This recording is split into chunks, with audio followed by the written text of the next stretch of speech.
Punta tayo kay Boss Dodan. Tao po. Puta dami tao ah. Andito pala si Boss JM oh. Boss JM, what's up Boss JM? What's up Boss Dior? What's up Armstrong? What's up naman dyan? Napakangihina nyo no? Nahiya. Eto si Boss Doda. Boss Doda. Oh, mga ganun no? Ganun dapat. Eto malupit. No? Nakita na kaya nila to? Putang ina mo!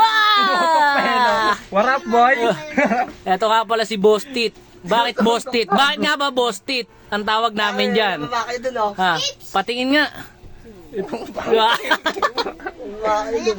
Gastok. May baliw dun no. Ayun, may muka. What's up yo, Boss? GC, what's up sa'yo? So what's up naman dyan? Hindi nakakapagod ang trabaho, ang biyahe lang.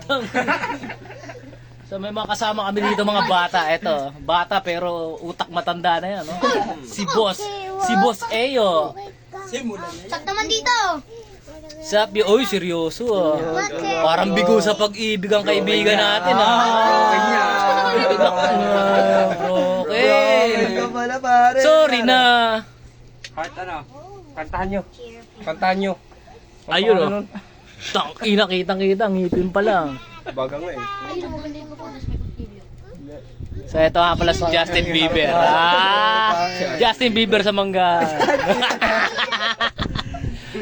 Eto, wala na. Marami nagkakagusto dyan. Chick boy ng manggahan yan. Dito na yan, ampon na ng manggahan yan. Eh, mas lalo na to, si Papa P. Okay ka. Pumatol sa bata. So yun lang mga idol. Siyempre, nandito rin ako. Yan. Susunod ulit. Maganda yung ano dyan.